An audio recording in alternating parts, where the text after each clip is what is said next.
नमस्कार दोस्तों, welcome to my YouTube channel पार रंजीत ब्लॉग। दोस्तों, जैसा कि आप जानते ही हैं, इस चैनल पर आपको फाइनेंस, इंश्योरेंस और इन्वेस्टमेंट से रिलेटेड ही वीडियोस देखने को मिलती है। दोस्तों, आज की इस वीडियो में हम देखते हैं कि एसआईपी किस तरीके से काम करता है और कितने तरीके के फंड होते हैं। आज के समय में आप विज्ञापन और टीवी चैनल पर अलग अलग एडवर्टाइजमेंट के माध्यम से ज़रूर देखा होगा कि हर जगह पे एसआईपी को लेकर के काफ़ी जागरूकता फैलाई जा रही है और उसके एडवर्टाइजमेंट आपको देखने को मिल जाते हैं। लेकिन अगर आपको सही जानकारी नहीं है कि एसआईपी किस तरीके से काम करता है, किस फंड में किस तरीके की कंपनी होती है और उसमें अप्रॉक्स कितना रिटर्न आता है और उनका किन तरीक़ों से इन्वेस्टमेंट किया जाता है, अगर ये सारी जानकारी नहीं है आपके पास में, तो अगर आप एसआईपी में उसके बाद भी अपना इन्वेस्टमेंट करते हैं तो वहाँ पर आपको आपके उम्मीद के अनुसार रिटर्न मिलना मुश्किल है, क्योंकि अलग अलग कैटेगरी के इसके अंदर फंड होते हैं और उनका एक टर्नओवर होता है कि अप्रॉक्स आप इतने समय में इनमें इन्वेस्टमेंट करते हैं तो वहाँ पर आपको उसके अकॉर्डिंग ही रिटर्न्स मिलने वाले हैं। तो दोस्तों, बड़ी बारीकी से इन सारे चीज़ों की जानकारी इस वीडियो में आपको मिलने वाली है। तो अगर अभी आप चैनल पर नए हैं तो चैनल को सब्सक्राइब करके बेल आइकन के बटन दबाएं, क्योंकि इसके ऊपर फाइनेंस, इंश्योरेंस और इन्वेस्टमेंट से रिलेटेड ही वीडियोस आपको देखने को मिलती है।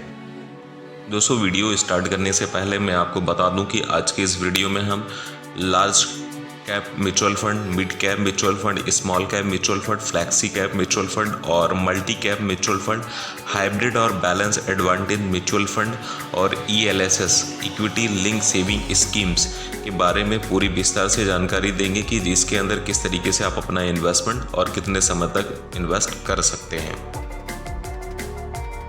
Large cap mutual fund. Large cap mutual fund scheme ऐसी होती है जिसमें आप जो पैसा असेट मैनेजमेंट कंपनी को देते हैं, वह कंपनी उस पैसे को हिंदुस्तान की बड़ी बड़ी कंपनियों में इन्वेस्ट करती है।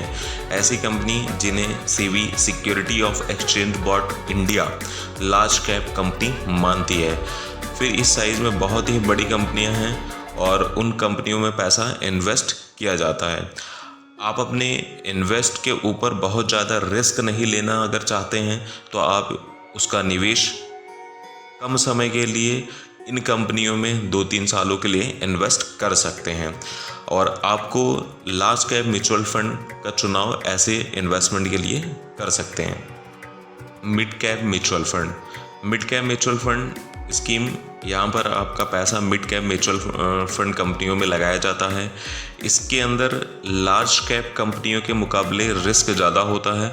अगर आप अपना पैसा इन्वेस्ट कर रहे हैं 5 से 7 सालों के लिए, जब आप ऐसे फंड में अपना इन्वेस्टमेंट कर सकते हैं जहाँ पर आपको लार्ज कैप फंड के मुकाबले मिड कैप फंड में ज़्यादा रिटर्न मिल सकता है। लेकिन अगर आप 2-3 सालों के लिए इन्वेस्ट करते हैं तो यहाँ पर आपका नुकसान होगा।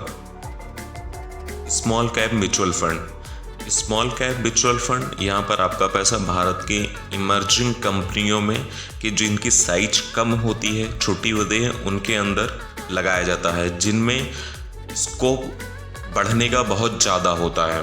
तो इस तरीके की अगर कंपनी में आप अपना इन्वेस्टमेंट कर रहे हैं तो वहाँ पर आपको टर्नओवर कम से कम 10 से 15 साल लेकर के चलना होगा जब आप इनमें पैसा अपना इन्वेस्ट करें। अगर उससे कम समय में आप अपना पैसा निकालते हैं तो आपको नुकसान हो सकता है, क्योंकि ये छोटी कंपनियाँ होती हैं। यहाँ पर रिटर्न अगर आप लॉन्ग टर्म के लिए इन्वेस्ट करते हैं तो ही आपको अच्छे मिलने की उम्मीद है। अगर कम समय के लिए करते हैं तो वहाँ पर आपका नुकसान हो सकता है। मिनिमम 7 से 8 साल तक आपको इन्वेस्ट करना हो जब भी ऐसी कंपनियों में आप अपना इन्वेस्टमेंट करें।